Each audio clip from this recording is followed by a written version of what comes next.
सुप्रभात। कैसा है आपका स्वरूप, यह हमारी आज की आध्यात्मिक चर्चा का विषय है। कैसा है आपका स्वरूप?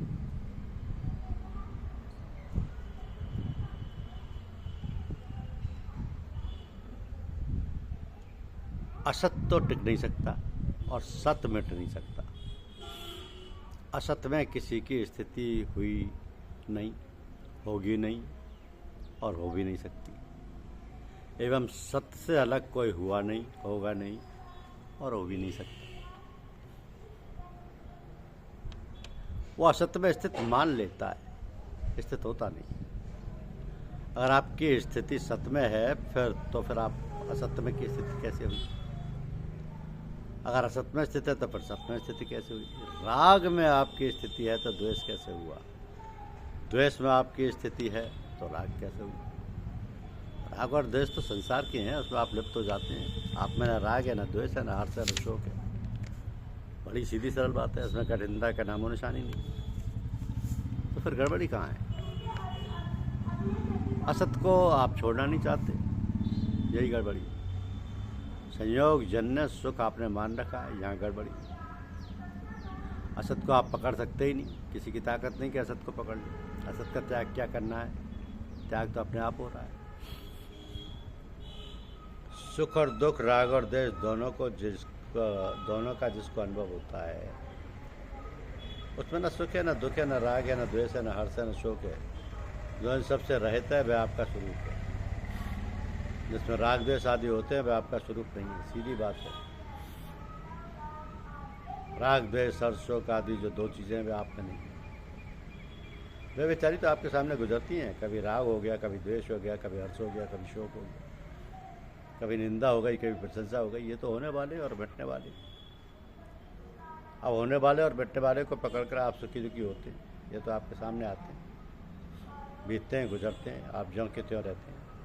आप में क्या फ़र्क पड़ता है? आप बदलते नहीं। जो नहीं बदलता वो आपका स्वरूप है और जो बदलता है वो प्रकृति का है।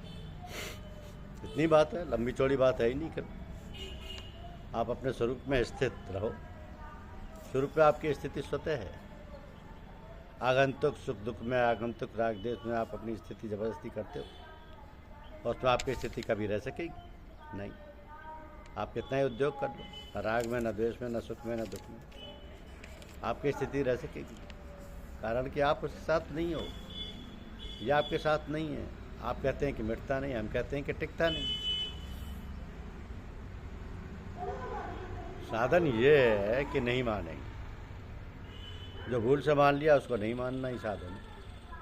कितनी सीधी सरल बात है। कठिनता का नाम निशानी नहीं। निर्माण करना हो, बनाना हो, उसमें कहीं कठिनता होती है, कहीं सुगमता होती है। ज्यों का त्यों, जो ज्यों का त्यों विद्यमान है उसके जानने में क्या कठिनता है?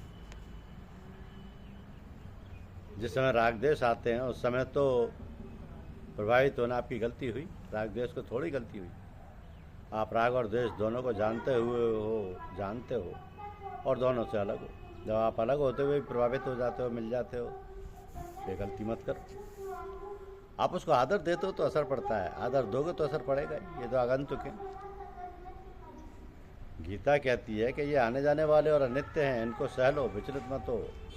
आप मुफ्त में विचलित होते हो, पत्थर उछालकर सिर नीचे रखते हो, इसमें दूसरे का क्या दोष है?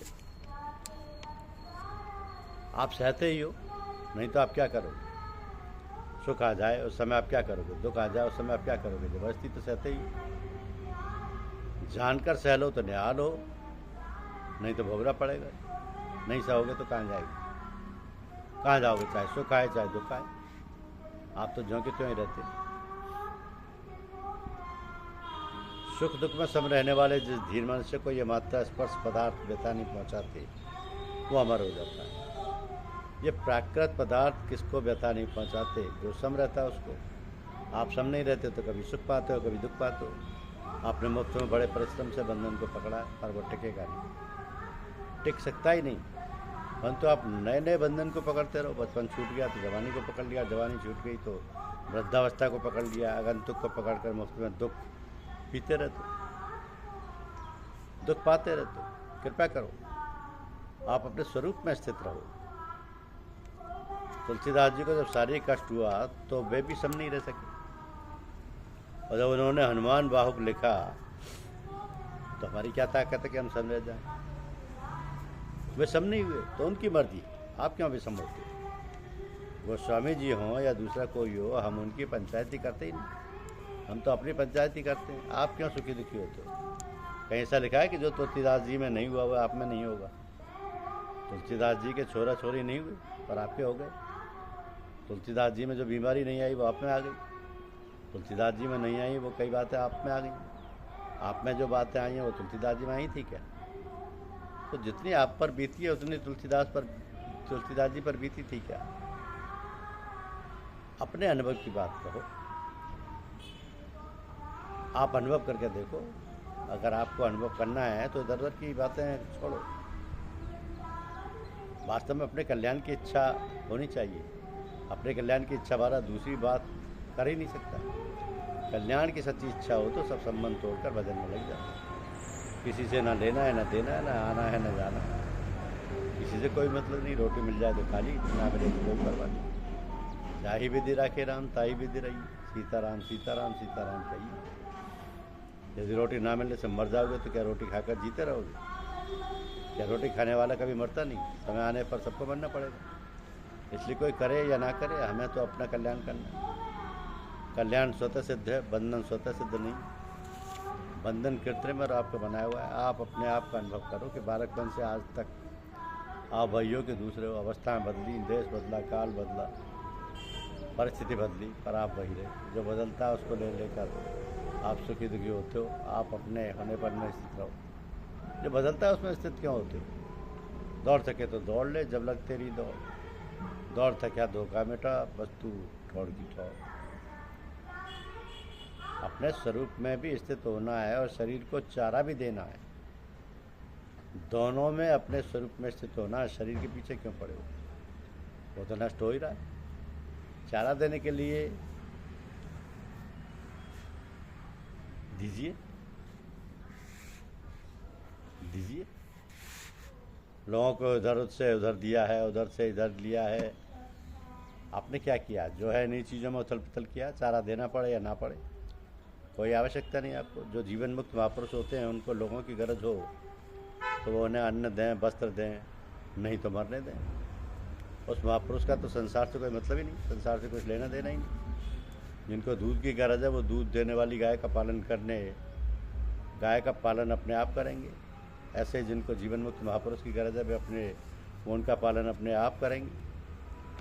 नहीं करेंगे तो उसका लेना है ही नहीं, उसका तो काम बन गया। आवश्यकता के अनुसार अन्न लेना, जल लेना, सोना, इन 3 चीज़ों के लिए मना नहीं करते। भूख भी लगेगी, प्यास भी लगेगी, नींद भी आएगी, आती रहेगी। अपना क्या मतलब है इनसे? जैसे कभी धूप आती है, कभी छाया आती है, कभी वर्षा आती है, कभी हवा चलती है, कभी ठंडी आती है, कभी गर्म आती है। ऐसे भूख भी लगती है, प्यास भी लगती है, कभी संयोग होता है, कभी वियोग होता है। ये तो होता ही रहता है। इसको क्या आदर दें? हो गया तो क्या, नहीं हो गया तो क्या? आप तो वैसे कि वैसे रहे। प्रत्यक्ष अनुभव की बात। धन्यवाद। यूट्यूब चैनल पर लाइक और सब्सक्राइब अवश्य कीजिए। शुक्रिया।